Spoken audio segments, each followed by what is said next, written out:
I wanted to also talk a little bit about, your time doing freelance, and more specifically, like I'd love, because I think there's a lot of people who are in this industry who are unsure of whether they'd like to work for a company, maybe start their own company, maybe do freelance. Mhm. Like there's a lot of indecision there. So I was wondering if maybe you could talk a Yeah, little bit about what makes either option attractive and maybe the yeah, downsides and upsides of either choice. for sure. Yeah, that's a great question. I've done freelance in like many roles, like early on, like as a designer, because I came out of OCAD in the 2008 recession, so it was Oh kind of like wow. no one was hiring, so I was forced into it, right? And when you think you're going to come out of school looking for a job, and um, clients are leaving agencies, no one is really hiring, much like a bit like the climate now with Hmm. inflation, and there's like financial uncertainty in a lot of places. But yeah, I was forced into freelance right out of the gate, and it was like eye opening because I'm not the kind of person who likes the freelance life. Like I much prefer a stable paycheck. I am like a planner, and that's probably why I'm a producer. I just like the order of things.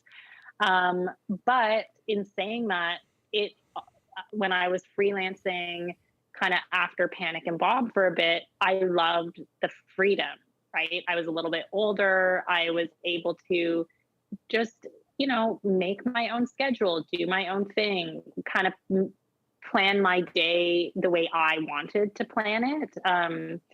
So yeah, I think, with freelancing, you get to write stuff off. There's like huge pros to doing that because, you can be your own business owner, and that's its own experience, right? Because you're freelancing in your job, but then you're also a business owner because you're having to, do the tax stuff, and you're having to um, almost be your own salesperson in a way. And so I think people who are maybe scared to do it should try it because I think it really does like give you invaluable experience because you have to hustle, right?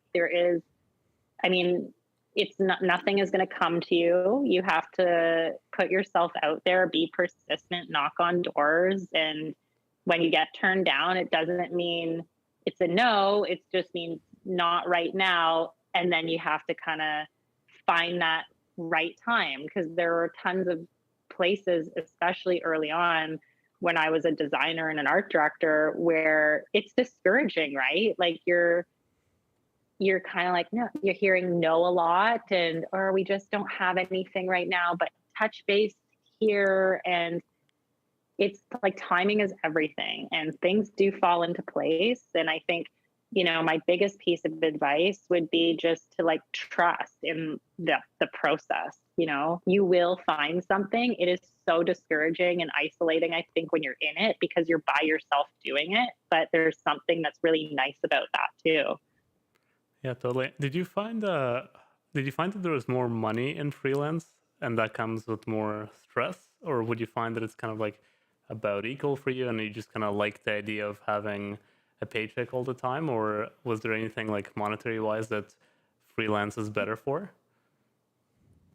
I would say there's definitely more potential to make more money. I definitely made the most money I've ever made when I was freelancing, probably. But then I think back to it and I'm like, well, did I actually? Because when everything was said and done, I wasn't in um like the relationship I'm in now at the time. And so I didn't have benefits. And so that was all out of pocket. Like, thank God my, mom is a dental hygienist and can clean my teeth, like for the family rate. But you know what I mean? All that kind of stuff adds up, right? Prescriptions. So I never did it long enough, I think, to fully truly know if I was actually making more than I was making full time in a way.